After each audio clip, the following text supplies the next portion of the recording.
एक बार दो भाई थे, एक का नाम था कर्मवीर, एक का नाम था धर्मवीर। कर्मवीर कर्म पर भरोसा करता था, धर्माचरण नहीं करता था, ईश्वर को तो बिल्कुल नहीं मानता था, भगवान को नहीं मानता था, साधु संतों को नहीं मानता था। पर धर्मवीर, धर्म में रुचि रखने वाला, धर्मवीर और कर्मवीर,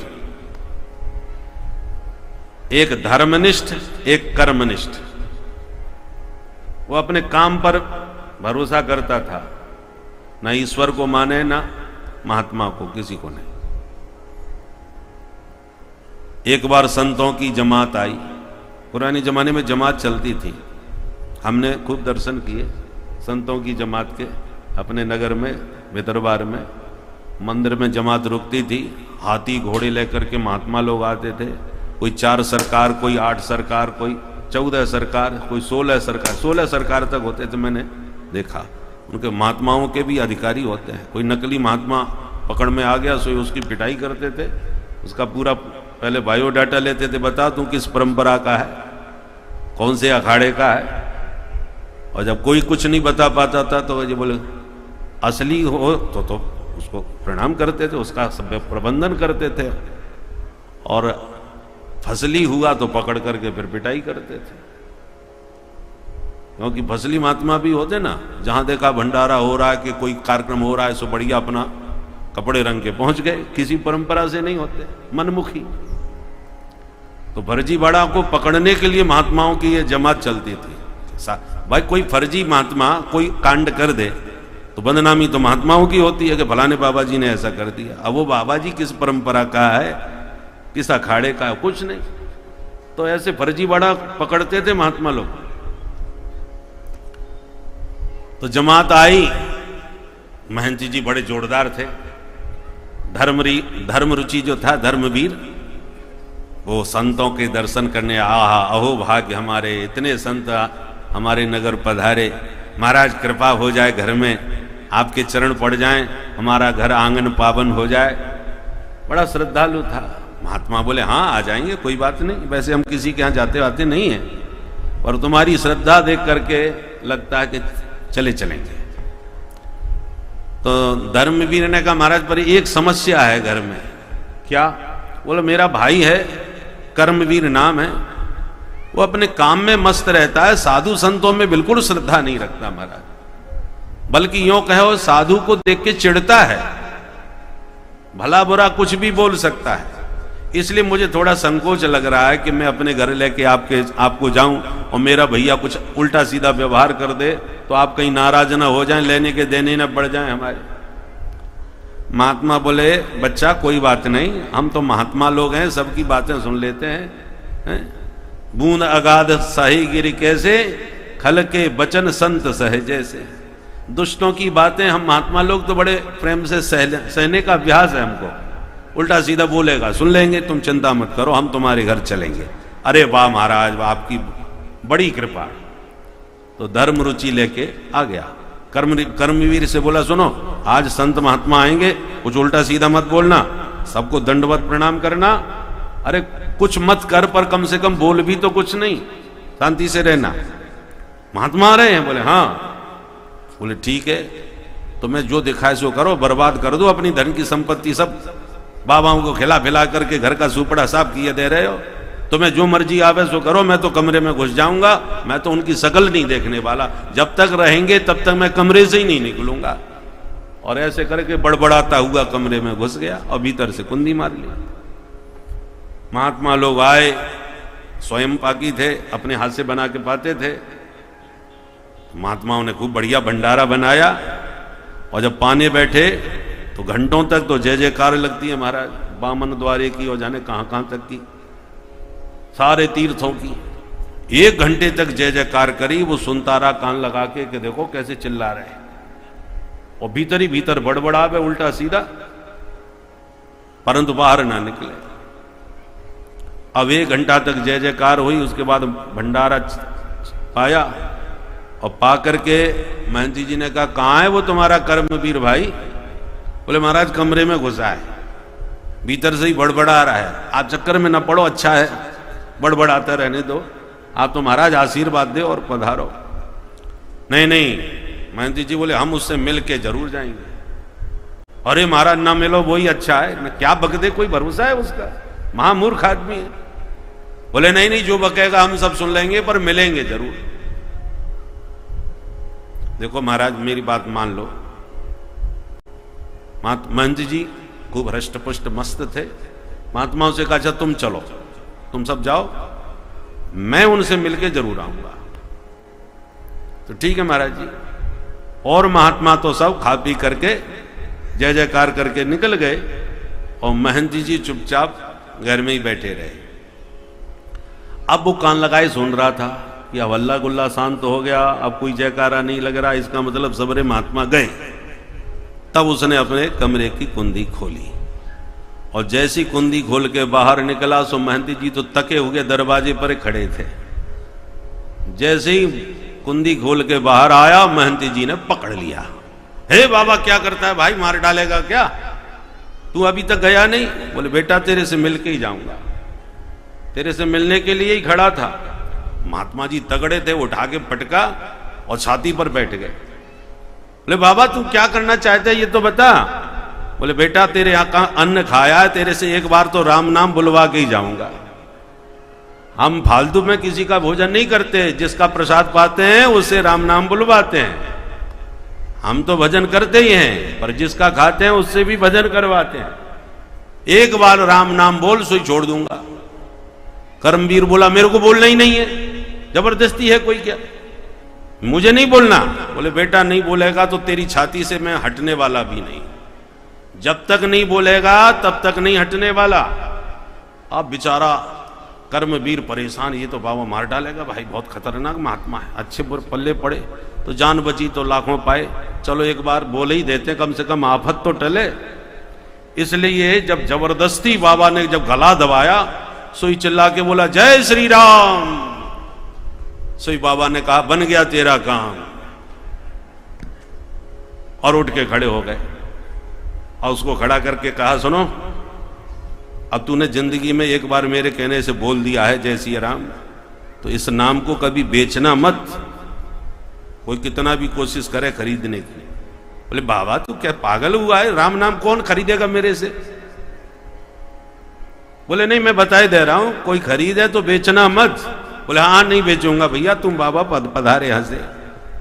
सोई महात्मा आशीर्वाद है कि चले गए। समय पा करके कर्मवीर मर गया। मरा तो महापापी, सीधा यमराज के दरबार में पहुंचा यमदूतों के द्वारा। यमदूतों ने चित्रगुप्त से कहा जरा बताओ इसका खाता क्या है। चित्रगुप्त ने खाता देख करके कहा महाराज ये नंबर 1 का दुष्ट नास्तिक। हाँ एक काम तो इसने थोड़ा सा जबरदस्ती कर दिया। अच्छा क्या?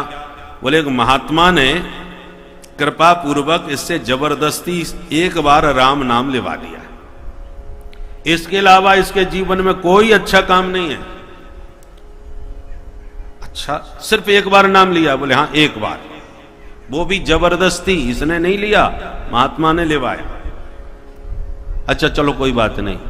अच्छा तो बता भाई कर्मवीर, तूने एक बार राम नाम लिया है, उसके बदले में तू क्या चाहता है? सोई कर्मवीर को महात्मा की बात याद आ गई, बेचना मत। क्या चाहता है? बोले हाँ जो चाहिए बता। तो कर्मवीर ने कहा पहले ये बताओ ये राम नाम की कीमत क्या है। लेन देन की बात तो मैं तब करूं, मुझे इसकी कीमत का पता लगा, राम नाम का क्या मूल्य है ये बताओ। अब यमराज सिर खुल जलाने लगे कि एक बार राम नाम की क्या कीमत हो सकती है भाई। बोले हमको तो नहीं मालूम, हम तो पापियों को पाप का दंड देना जानते हैं, ये राम नाम की क्या कीमत है हमें क्या पता। कर्मवीर बोला तो जिसको पता हो उसके पास ले चलो। बोले अच्छा चलो पता लगाते हैं, ले चलते हैं। कहां चलें? बोले इंद्र के पास चलते हैं, वो देवताओं के राजा हैं, पुण्यात्मा हैं, उनको शायद पता हो राम नाम की कीमत। तो कर्मवीर बोला सुनो मैं पैदल नहीं चलने वाला, मेरे लिए कुछ व्यवस्था बनाओ, और चलूंगा तो तुम्हारे कंधे पर बैठ के चलूंगा, ऐसे नहीं जाऊंगा मैं। यमराज बोले बड़ा विचित्र आदमी है भाई, मैं लेके जा रहा हूं तो मेरे कंधे पर बैठ के जाएगा। बोले हाँ, तो मेरी कोई गलती नहीं है, तुम्हें पता नहीं है, कीमत तुम्हें पता लगानी है, तो मुझे यदि साथ में लेके जा रहे हो तो कंधे पर बैठाओ। यमराज ने कहा ठीक है बैठ जाओ, पता चले तो सही आकर के राम नाम की कीमत क्या है। कंधे पर बैठा के पहुंच गए देवराज इंद्र के दरबार में। बोले आओ आओ धर्मराज, कैसे आना हुआ? तो पूरी कहानी सुनाई। इसने जिंदगी में एक बार राम नाम लिया है, बाकी तो बड़ा दुष्ट है। अभी हमसे पूछ रहा है राम नाम की कीमत क्या है, हमारी समझ में नहीं आ रही। तो हमने सोचा आप देवताओं के राजा हो, आपको पता होगा, तो आपके पास चले आए। कंधे पर बैठ के आया है इतनी दूर से, तो आप बताओ राम नाम की क्या कीमत है? इंद्र ने कहा ये तो पता है कि बहुत कीमत है, पर कितनी कीमत है ये तो मैं भी नहीं बता पाऊंगा। अच्छा तो तुम बताओ फिर कौन बता सकता है? बोले विधाता ब्रह्मा जी को जरूर पता होना चाहिए, वो सारी सृष्टि के कर्ता धर्ता हैं, निर्माता हैं। बोले ठीक, तो चलो। कर्मवीर बोला ऐसे नहीं चलूंगा, पालकी लाओ, तुम दोनों आगे पीछे लगो, तब चलूंगा। तो देवराज इंद्र भी लग गए आगे, एक तरफ यमराज, दूसरी तरफ देवराज। दोनों ने पालकी में बैठाया कर्मवीर को, चले विधाता ब्रह्मलोक में ब्रह्मा जी के पास। जब ब्रह्मा जी ने देखा आओ आओ भाई धर्मराज यमराज, कैसे आना हुआ, तो पूरी कहानी उनको भी सुनाई। बोले महाराज हमने सोचा आप सृष्टि के कर्ता धर्ता हो, आपको पता होगा, इसलिए आपके पास लेके आए। इसको बताओ राम नाम की क्या कीमत है? ब्रह्मा जी बोले राम नाम तो हम भी जपते हैं, पर कीमत को तो हम भी नहीं जानते। एक राम नाम की क्या कीमत हो सकती है, हमको नहीं मालूम। तो फिर आप बताओ किसको मालूम होगा? बोले ये कीमत तो भोले बाबा बता सकते हैं, क्योंकि भोले बाबा 24 घंटे राम नाम जपते हैं। राम रामेति रामेति रमे रामे मनोरमे सहस्त्र नाम तत्तुल्यम राम नाम वरानने। 24 घंटे राम नाम के जापक हैं, उनको जरूर पता होगा। तो ब्रह्मा जी से कहा तुम भी लग जाओ पालकी में, तो बाबा को भी लगा दिया। ऐसे करते कर्मवीर पहुंच गए सीधे भोले बाबा के पास। सारी समस्या भोले बाबा को ब्रह्मा जी ने सुनाई कि महाराज ये पापी एक बार राम नाम लिया है, अब कीमत पूछ रहा है, हम में से कोई नहीं बता पाया। आप राम नाम के परम जापक हैं, इसलिए आपको पता होना चाहिए, सो आपके दरबार में आए हैं। हे धूमेश्वर बाबा आप ही बताओ अब क्या है राम नाम की कीमत? भोले बाबा ने कहा राम नाम तो मैं खूब जपता हूं, पर कीमत का तो मुझे भी नहीं मालूम भाई। लो आपको भी नहीं मालूम, तो फिर किसे पता होगा? महादेव ने कहा जिसका नाम है उसी को पता होगा। भाई हम क्या जाने, हम तो उनसे प्रेम करते हैं इसलिए उनका भजन कर रहे हैं, कीमत तो जिसका नाम है वही जानेगा। तो फिर चलो बैकुंठ में। कर्मवीर बोला बाबा तो आप भी लग जाओ पालकी में। अब तो ब्रह्मा शंकर इंद्र यमराज सब दो आगे पीछे लेकर के कर्मवीर को पहुंच गए बैकुंठ में। बोलो बैकुंठनाथ भगवान की जय। भगवान ने देखा कि अरे भाई ये महावीर कौन आ रहा है कि ब्रह्मा शंकर इंद्र आदि की इसकी पालकी ढो रहे हैं। ये पुण्यात्मा कौन है भाई? बोले बाबा किसको लायो कंधे पर बैठा के? बोले बाबा ने कहा कछु मत पूछो महाराज, ये महादुष्ट महापापी एक महात्मा ने जबरदस्ती गला दबा के इससे एक बार राम नाम बुलवा दिया। अब ये पूछ रहा है मेरे एक राम नाम की कीमत बताओ। अब आप ही बताओ महाराज, हम आपके नाम की कीमत क्या बता सकते हैं इसको, इसलिए आपके पास लाए। अब आप बताइए आपके नाम की क्या कीमत है? भगवान बोले राम नाम की क्या कीमत है, इसको हमारे पास भेजो। तो कर्मवीर पालकी से उतर के भगवान के पास आया। भगवान ने हाथ पकड़ के अपनी गोदी में बैठाया और फिर कहा कि देख भाई हमारे नाम की कीमत क्या है ये तो हमको भी नहीं मालूम, आपको भी नहीं मालूम, तो फिर कैसे पता चलेगा?